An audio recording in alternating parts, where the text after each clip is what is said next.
So I originally got into silver to resell.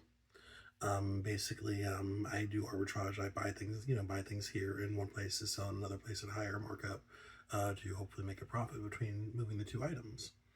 And well, I've been trying to mainly I do toys, occasional electronics. You can see some behind you.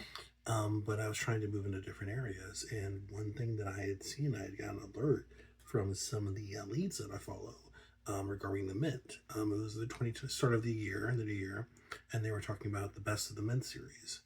And it piqued my interest. They had the Army coin, the Navy coin, and the Marine coin. So I went ahead and purchased I believe it was the Army coin and the Navy coin.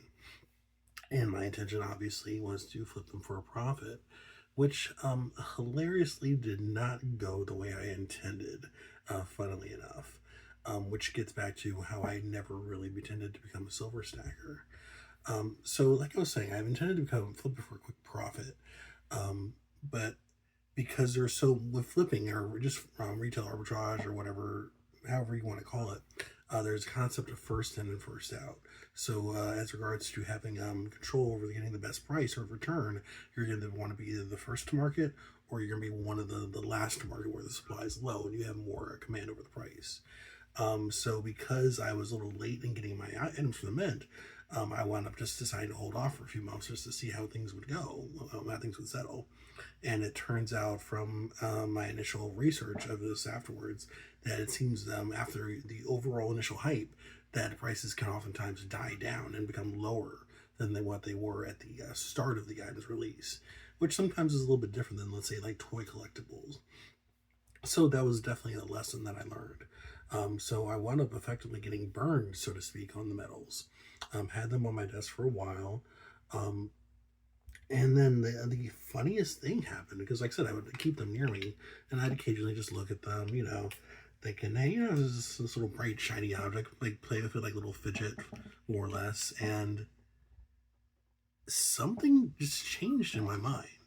I've always been a bad saver, mind you, but at some point, it's like a little switch in my lizard brain clicked, and I started to find it kind of cool.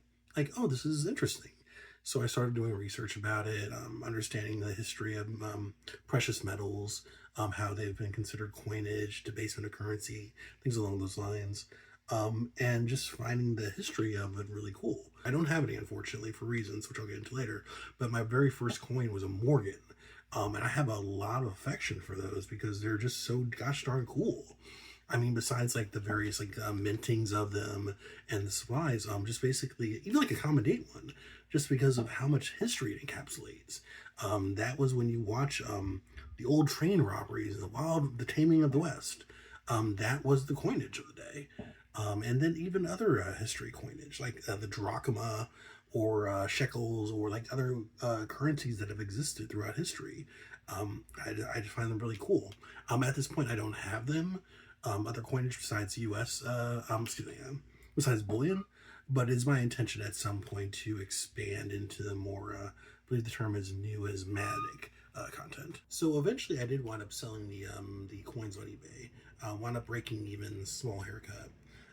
But after a while, I realized I think I realized I missed the coins, having them, and I wound up purchasing some Morgans at a really good price, and just enjoying them. And I think that's effectively what sparked my interest in stacking, so to speak. So I believe I started probably around like September, and I'm doing pretty decently. I'm currently over around about 80 ounces in silver. So I've been kind of aggressive in getting it, which is a whole other episode about FOMO and the traps of that, and not chasing the hottest, latest thing because I'm definitely underwater on my purchases. But that's okay though. I went into this eyes wide open. I knew it could happen, and I'm still a believer in the overall concept. And as I alluded to earlier, I'm a really bad saver, but I don't mind it so much when it's in a nice little silver disc, so to speak, or gold. So I'm definitely a fan of bullion. But anyways, I think that's enough for this first episode. George wraps up some basic ideas. I'll talk more about general ideas, general things like why I prefer one thing over another on my journey and lessons I learned. But if you made it to the end of the episode, or even if you just tune in for a moment, I just want to say thank you very much for your time, and I hope you have a great rest of your day.